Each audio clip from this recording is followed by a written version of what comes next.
सभी दिल्ली वासियों को मेरा नमस्कार। वर्तमान मुख्यमंत्री के सलाखों के पीछे होने के कारण राजधानी अपने नए नेता का इंतजार कर रही है। मेरे साथ जुड़ें, क्योंकि हम दिल्ली के मुख्यमंत्री के प्रतिष्ठित पद के लिए शीर्ष 5 दावेदारों की तलाश कर रहे हैं। आइए एक साथ पता लगाएं। मैं आपका स्वागत करता हूं हमारे चैनल फैला न्यूज में। दिल्ली के मुख्यमंत्री अरविंद केजरीवाल को दिल्ली उत्पाद शुल्क नीति मामले में प्रवर्तन निदेशालय ईडी ने 21 मार्च 2024 को गिरफ्तार किया था। यह मामला 2021-22 के लिए दिल्ली सरकार की उत्पाद शुल्क नीति को तैयार करने और क्रियान्वित करने में कथित भ्रष्टाचार और मनी लॉन्ड्रिंग से संबंधित है, जिसे बाद में रद्द कर दिया गया था। ईडी का आरोप है कि आप नेताओं को उत्पाद शुल्क नीति में 100 करोड़ रुपए की रिश्वत मिली और ईडी द्वारा दायर आरोप पत्र में केजरीवाल के नाम का कई बार उल्लेख किया गया है। एजेंसी का आरोप है कि आरोपी एक्साइज पॉलिसी बनाने के लिए केजरीवाल के संपर्क में थे।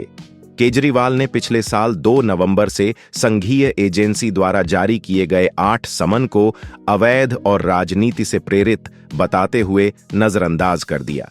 केजरीवाल फिलहाल तिहाड़ जेल में बंद हैं। केजरीवाल के जेल में जाने से दिल्ली की राजनीतिक सत्ता में एकदम भूचाल से आ गया है। कई तरह के प्रश्न उठ रहे हैं कि अब आगे क्या? क्या दिल्ली की कुर्सी पर अरविंद केजरीवाल ही बने रहेंगे या कौन संभालेगा दिल्ली की कुर्सी? कौन बन सकता है दिल्ली का अगला मुख्यमंत्री? आज हम उन शीर्ष 5 दावेदारों पर चर्चा करेंगे जो संभावित रूप से दिल्ली के अगले मुख्यमंत्री बन सकते हैं। हमारे साथ जुड़ें, क्योंकि हम इस महत्वपूर्ण पद के लिए प्रतिस्पर्धा करने वाले शीर्ष दावेदारों का पता लगाते हैं और दिल्ली के शासन के लिए आगे की संभावनाओं को उजागर करते हैं। राघव चड्ढा एक युवा और गतिशील भारतीय राजनीतिज्ञ हैं जो आम आदमी पार्टी से हैं। 11 नवंबर 1988 को नई दिल्ली में जन्मे चड्ढा एक प्रैक्टिसिंग चार्टर्ड अकाउंटेंट सीए हैं, जिन्होंने 26 साल की उम्र में आम आदमी पार्टी के टिकट पर 2015 का दिल्ली विधानसभा चुनाव जीता था। वह आम आदमी पार्टी की स्थापना के बाद से इसमें सक्रिय रूप से शामिल रहे हैं और खेल चुके हैं। चड्ढा की शैक्षिक पृष्ठभूमि मजबूत है। उन्होंने मॉडर्न स्कूल, बाराखंबा रोड और दिल्ली विश्वविद्यालय में पढ़ाई की है। उनके पास institute of chartered accounts of India से चार्टर्ड अकाउंटेंसी में डिग्री और लंदन स्कूल ऑफ इकोनॉमिक्स से EMBA का सर्टिफिकेशन कोर्स भी है। दिल्ली विधायक के रूप में अपना करियर शुरू करने से पहले चड्ढा ने डेलॉयट, श्याम मालपानी और ग्रांट थॉर्नटन जैसी अकाउंटेंसी फर्मों में काम किया।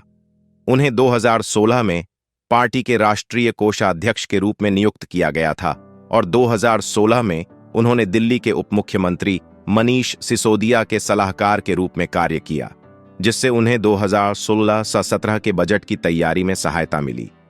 चड्ढा ने 2019 के लोकसभा चुनाव में दक्षिण दिल्ली संसदीय क्षेत्र से भाजपा के रमेश बिधूड़ी के खिलाफ चुनाव लड़ा, लेकिन हार गए। 2020 के दिल्ली विधानसभा चुनाव में उन्होंने भाजपा के RP सिंह के खिलाफ राजेंद्र नगर से चुनाव लड़ा और सीट जीती।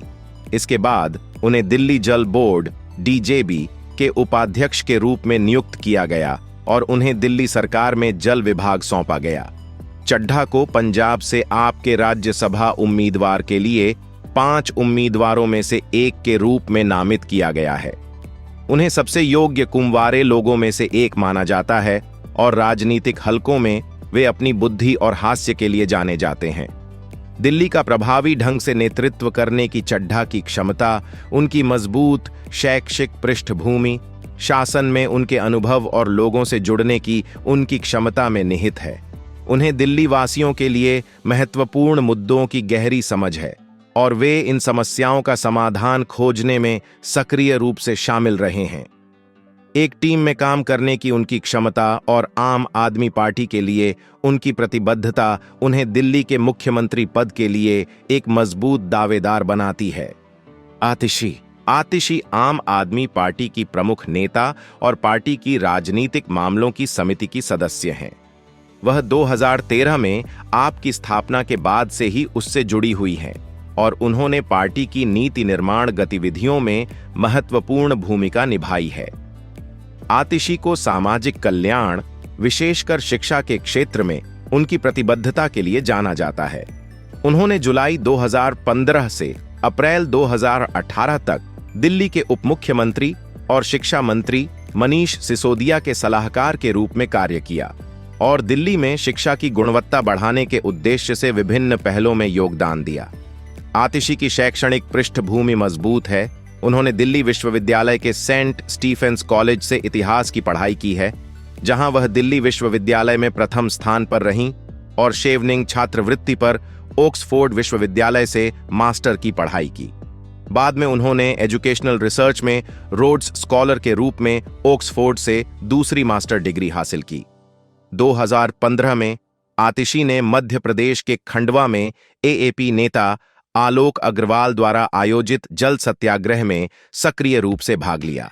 उन्हें 2019 के लोकसभा चुनाव में पूर्वी दिल्ली से पार्टी के उम्मीदवार के रूप में चुना गया था, लेकिन भाजपा उम्मीदवार गौतम गंभीर से हार गईं।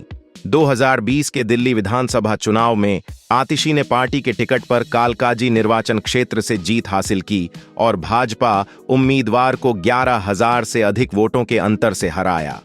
दिल्ली का प्रभावी ढंग से नेतृत्व करने की आतिशी की क्षमता दिल्ली वासियों के लिए महत्वपूर्ण मुद्दों की उनकी गहरी समझ, शासन में उनके अनुभव और लोगों से जुड़ने की उनकी क्षमता में निहित है। आपके हित के प्रति उनकी दृढ़ प्रतिबद्धता है और उन्होंने एक टीम में काम करने की अपनी क्षमता का प्रदर्शन किया है। नीति में उनकी विशेषज्ञता और सामाजिक कल्याण के प्रति उनका समर्पण उन्हें दिल्ली के मुख्यमंत्री पद के लिए एक मजबूत दावेदार बनाता है। संजय सिंह एक भारतीय राजनीतिज्ञ हैं, जिन्होंने 2018 से दिल्ली से राज्यसभा में संसद सदस्य के रूप में कार्य किया है। वह आम आदमी पार्टी के वरिष्ठ नेता हैं और पार्टी के भीतर राष्ट्रीय प्रवक्ता और प्रमुख पदों पर हैं। उत्तर प्रदेश, ओडिशा और राजस्थान के राज्य प्रभारी। सिंह सामाजिक आंदोलनों और राजनीतिक गतिविधियों में सक्रिय रूप से शामिल रहे हैं और 2012 में आपकी स्थापना के बाद से इसके गठन और विकास में महत्वपूर्ण भूमिका निभा रहे हैं। सिंह के पास क्योंसर में Orissa school of mining engineering से माइनिंग इंजीनियरिंग में डिप्लोमा है। राजनीति में प्रवेश करने से पहले वह वंचितों के कल्याण के लिए काम करने वाले एक सामाजिक कार्यकर्ता थे। वह विभिन्न अभियानों में शामिल रहे हैं, जिनमें स्ट्रीट वेंडरों के अधिकारों की वकालत करना और लोगों के अधिकारों और कल्याण के लिए आंदोलनों में भाग लेना शामिल है। सिंह का राजनीतिक करियर 2007 तक समाजवादी पार्टी के साथ जुड़े रहने के साथ शुरू हुआ। इसके बाद उन्होंने सूचना के अधिकार अभियान से लेकर अपने अराजनीतिक अभियानों में दिल्ली के मुख्यमंत्री अरविंद केजरीवाल के साथ हाथ मिलाया। वह 8 जनवरी 2018 को दिल्ली राज्य से राज्यसभा के लिए चुने गए। वह 2017 के चुनावों के दौरान पंजाब राज्य में पार्टी के मामलों के प्रभारी थे और दिल्ली चुनाव अभियान समूह DECG के मुख्य सदस्य थे, जिसका गठन दिल्ली विधानसभा चुनावों के दौरान किया गया था। दिल्ली का प्रभावी ढंग से नेतृत्व करने की सिंह की क्षमता उनकी मजबूत शैक्षिक पृष्ठभूमि, शासन में उनके अनुभव और लोगों से जुड़ने की उनकी क्षमता में निहित है। उन्हें दिल्ली वासियों के लिए महत्वपूर्ण मुद्दों की गहरी समझ है और वे इन समस्याओं का समाधान खोजने में सक्रिय रूप से शामिल रहे हैं। एक टीम में काम करने की उनकी क्षमता और आम आदमी पार्टी के लिए उनकी प्रतिबद्धता उन्हें दिल्ली के मुख्यमंत्री पद के लिए एक मजबूत दावेदार बनाती है। हालांकि उनकी हालिया गिरफ्तारी और उसके बाद दिल्ली उत्पाद शुल्क नीति मामले में जमानत उनके राजनीतिक करियर पर असर डाल सकती है। सौरभ भारद्वाज आम आदमी पार्टी से जुड़े एक प्रमुख भारतीय राजनीतिज्ञ हैं और दिल्ली विधानसभा में ग्रेटर कैलाश निर्वाचन क्षेत्र का प्रतिनिधित्व करते हैं।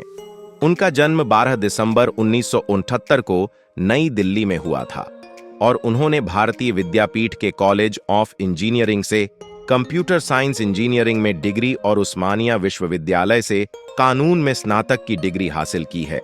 भारद्वाज ने सार्वजनिक सेवा के प्रति अपनी प्रतिबद्धता का प्रदर्शन करते हुए एक सफल कॉरपोरेट करियर से राजनीति में कदम रखा। सौरभ भारद्वाज ने 2013 के दिल्ली विधानसभा चुनाव में ग्रेटर कैलाश विधानसभा क्षेत्र से जीत हासिल की और शासन और लोक कल्याण में सुधार के लिए विभिन्न पहलुओं में सक्रिय रूप से शामिल रहे हैं।